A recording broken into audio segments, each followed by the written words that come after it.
আমরা যারা সনাতন ধর্মী মানুষ প্রত্যেকেরই কিন্তু ইচ্ছা থাকে জীবনে একবার 4 ধাম করার। সেই 4 ধামের এক ধাম হলো পুরী জগন্নাথ মন্দির। এটা কিন্তু শুধুই আর বাঙালির মধ্যেই সীমাবদ্ধ নেই।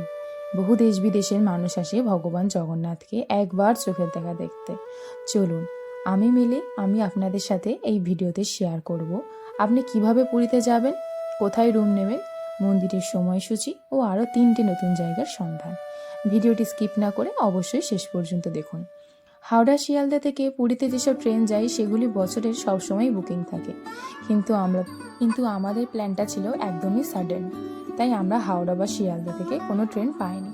আমরা ট্রেন নিয়েছিলাম শালিমার থেকে পুরী। ট্রেনের নাম ছিল পুরী গরিবরথ। না না, নামে যাবেন না, ট্রেনটা গোটাটাই কিন্তু ছিল থার্ড এসি, সাথে একটা করে কুশন এবং একটা করে ট্রেন ছেড়েছিল একদম তার সময় অনুযায়ী। উঠেই নিয়েছিলাম 1 কাপ চা। আর একটা নতুন এক্সপিরিয়েন্স করতে গেছিলাম, ওই বলেছিলাম না মিনি ব্লগে, তো আমরা অর্ডার দিয়েছিলাম ট্রেন থেকে ওই অনলাইনে একটা খাবার অর্ডার। তো খাবারটা খুব স্বাভাবিক, খুবই দেরি করে দিয়েছিল, যেহেতু ওদের স্টেশনে একটা ব্যাপার থাকে। কিন্তু খাবারের টেস্ট একদমই দামের সাথে মানানসই ছিল না। আমার এক্সপিরিয়েন্সটা খুবই বাজে ছিল। এর থেকে ভালো আপনারা স্টেশন থেকে কিছু খাবার নিয়ে কিনে নেবেন। তো তারপরে স্টেশনের কাছে যখন নামলাম, স্টেশনের কাছে আপনি 24 আওয়ার সবসময় গাড়ি পেয়ে যাবেন। মেনলি দুটো জায়গায় সবাই রুম নিতে চায়, একটা হলো স্বর্গদ্বার আর একটা হলো মন্দির। আমরা রুম নিয়েছিলাম স্বর্গদ্বারের কাছে। ভাড়াটা একটু ঠিক করে নেবেন, ওরা প্রথমে অনেক দাম বলবে, আপনি চেষ্টা করবেন যতটা কমানো যায়। আমাদের পড়েছিল 150 টাকা।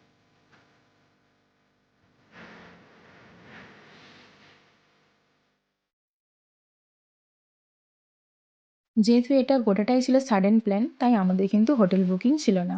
প্রথমেই নেমে নিয়েছিলাম 2 কাপ চা, আর বড়রা ওদিকে হোটেল ঠিক করছিল। যদি আপনি বেশি দিনের জন্য থাকেন তাহলে আমার মনে হয় বাজার থেকে একটু দূরে রুম নেওয়াটাই ভালো। আমাদের রুমের ভিউটা কিছুটা ছিল এরকম, সমুদ্র থেকে খুব বেশি জোরে 5-6 মিনিট দূরে, এবং রুমের ভিউটা একদম সমুদ্রের ধারেই ছিল আপনি বলতে পারেন। এই দেখুন, আপনাদেরকে দেখিয়ে দিচ্ছি। প্রথমে গিয়ে ভালো করে ফ্রেশ হয়ে ব্রেকফাস্ট করে চলে গেছিলাম সমুদ্রে স্নান করতে। সে যে কি মজা, কি বলবো, সমুদ্রের যে বিশাল বিশাল ঢেউ যেন উল্টেই ফেলে দেয়। তারপরে চলে গেছিলাম যেটার জন্য আসল অপেক্ষা, মন্দিরের পতাকা উত্তোলন দেখতে। আমাদের মধ্যেও হাজার হাজার দর্শকরা বসেছিল মন্দিরের পতাকা উত্তোলন দেখবে বলে। চলুন এখন বেশি কথা না বলে সেই জিনিসটাই উপভোগ করি।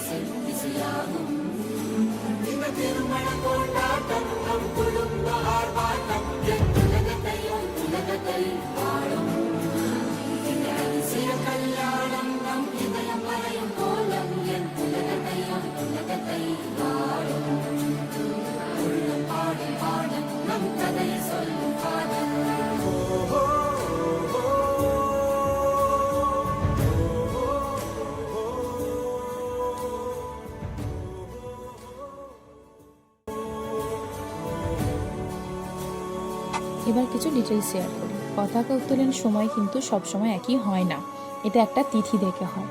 কিন্তু আমার মতে বিকেল 4টেই মন্দির পৌঁছে যাওয়া ভালো। এতে আপনি দিনের বেলার ভিউটাও দেখতে পারবেন এবং সন্ধ্যাবেলার আরতি এবং পতাকা উত্তোলন দেখার পরে আপনারা মন্দিরের এই গলি দিয়ে বেরিয়ে আসতে পারেন। এই গলি টানা কিন্তু চলে যাবে একদম সমুদ্রের ধারে। এই গলি থেকে যাওয়ার পথে আপনারা প্রচুর শপিং মার্কেট দেখতে পারবেন, যেখান থেকে খাবার দাবার অনেক কিছুর কিন্তু দোকান থাকে। তারপরে চলে গেছিলাম একটু বিচের ধারে হাওয়া খেতে। সেকেন্ড দিনের প্ল্যানটা ছিল একটু অন্যরকম। মেনলি আমরা পুরী থেকে ভুবনেশ্বরের দিকে যাচ্ছিলাম। তো এখানে আপনারা নিজেদের মতো প্ল্যানটা করতে পারেন, চাইলে এটাকে থার্ড দিনেও আপনারা রাখতে পারেন। তো আমাদের মেনলি প্ল্যানটা ছিল প্রথমে যাব চন্দ্রভাগা বিচ, সূর্য মন্দির, নন্দনকানন, তারপরে সাঁচি স্তূপ। অবশ্যই কিন্তু আপনারা বার্গেনিং করতে ভুলবেন না।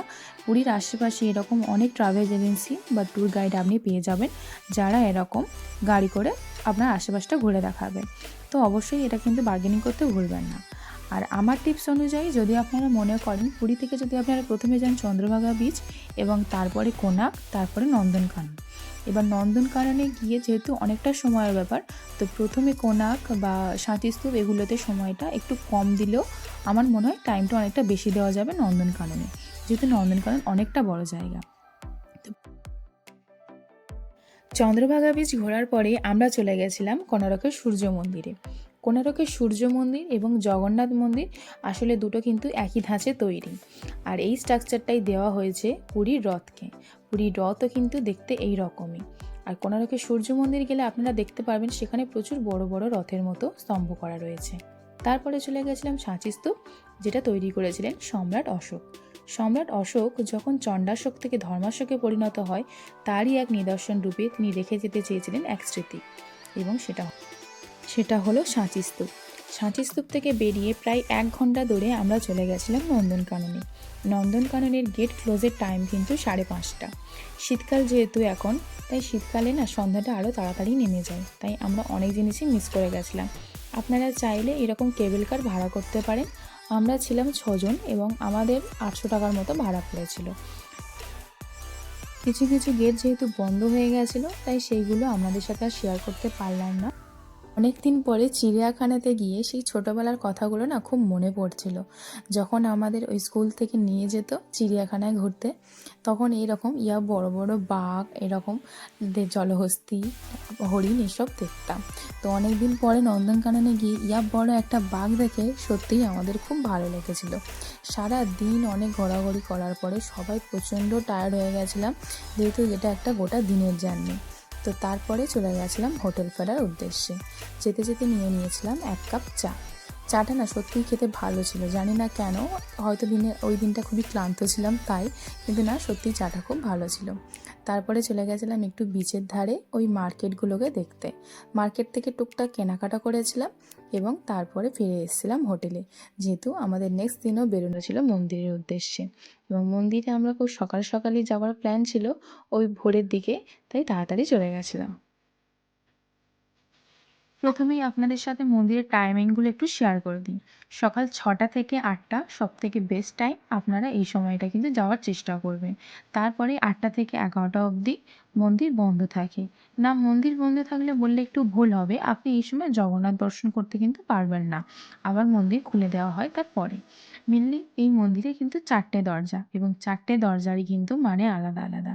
আপনারা চাইলে একজন পুরোহিত বা পান্ডা নিয়ে যাওয়াই ভালো, মন্দিরের খুঁটিনাটি সমস্ত কিছু আপনাকে ভালো করে বুঝিয়ে দেবে। তারপরে আপনাদেরকে যে বলেছিলাম 3টি নতুন জায়গার দর্শন করাবো, বিকেলবেলা অটো করে চলে গেছিলাম প্রথমে এই বিপত্তারিণী মন্দির, তারপরে চলে গেছিলাম মোহনা, এবং তারপরে চলে গেছিলাম ওমকারেশ্বর মন্দির এবং একটা ইস্কন মাঠের উদ্দেশ্যে। মোহনার অবস্থাটা না দেখে একটু মনটা খারাপ হয়ে গেছিলো। যখন ছোটোবেলায় এসেছিলাম তখন এখানে অনেক জোয়ার দেখতে পাচ্ছিলাম, কিন্তু যেহেতু এখন এখানে বাঁধ দিচ্ছে, যেহেতু এয়ারপোর্ট তৈরি হবে, তাই বাঁধ দেওয়ার জন্য এই ধারাটা অনেকটাই কিন্তু কমে গেছে। ওমকারেশ্বর মন্দিরে গিয়ে আমরা দেখেছিলাম শিবের 108টি রূপ, তার বিভিন্ন বিভিন্ন নাম এবং তার বিভিন্ন বিভিন্ন রূপ। আর একটা নতুন জিনিস দেখেছিলাম, পুরীতে গিয়ে উড়িষ্যার স্টাইলে বিয়ে। তো আমরা প্রথমে দেখে ওই যেমন হয় আর কি, দাঁড়িয়েছিলাম কিছুক্ষণ দেখছিলাম, তারপরে ভাবলাম না আমরা তো ঘুরতে এসেছি, তো আবার সেটা দিয়েই প্রকাশ করলাম, চলে গেলাম ইস্কন বিহারের উদ্দেশ্যে। এই ইস্কন বিহারে একটু টাইম নিয়ে যাওয়া ভালো, জায়গাটা অনেকটা বড়। তো এই জায়গাটা আস্তে আস্তে ডেভেলপ হচ্ছে এবং আস্তে আস্তে দিন দিন আরও নতুন কিছু অ্যাড হচ্ছে। তো আমরা যখন যাচ্ছিলাম তখন এখানে দেখলাম যে এখনও অনেক কাজ পেন্ডিং রয়েছে, যেগুলো পরবর্তীকালে হয়তো আরও ভালো করে তৈরি হবে। ছোটোবেলায় যখন গেছিলাম তখন এই জায়গাগুলো না এত ভালো ছিল না, আস্তে আস্তে জায়গাগুলো তৈরি করা হচ্ছে। তো এই জায়গাটা অবশ্যই কিন্তু মিস করবেন না, এই 3টি জায়গা অবশ্যই কিন্তু ঘুরে দেখতে পারেন। এই দিন আমাদের অটোতে ভাড়া নিয়েছিল 600 টাকা। যদি আপনারা চান তাহলে মাসি পিসির বাড়িও যেতে পারেন, কিন্তু তাতে খুব একটা লাভ হবে বলে আমার মনে হয় না, কারণ মাসি পিসির বাড়ি ওটা করোনার পর থেকে কিন্তু বন্ধ করে রেখে দিয়েছে। তো ওখানে গেলে আপনারা বাইরে থেকেই দর্শন করতে পারবেন, ভিতরে ঢুকতে দেবেন না। তারপর আর কি, তারপরে চলে গেছিলাম একটু পেট পূজার উদ্দেশ্যে। পুরীতে গেলে যেটা না আনলেই নয়, সেটা খাজা কিনতে গেছিলাম।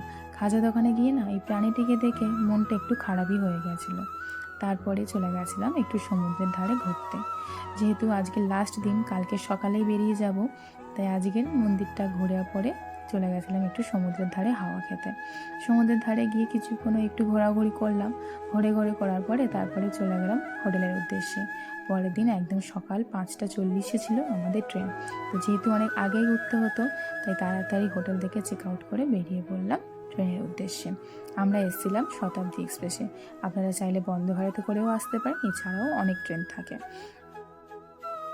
এই শতাব্দী এক্সপ্রেসে আমাদের রিভিউটা ঠিক কেমন ছিল এবং আমাদের এক্সপিরিয়েন্সটা ঠিক কেমন ছিল আমি শেয়ার করেছি আমার একটা মিনি ব্লগে। ভিডিওটা অবশ্যই পরে চেক আউট করতে পারেন। আর এই ভিডিওটা যদি আপনাদের ভালো লেগে থাকে অবশ্যই আপনাদের ফ্যামিলি মেম্বার, ফ্রেন্ডস সবাইকে কিন্তু শেয়ার করতে ভুলবেন না। আজ আসি তাহলে।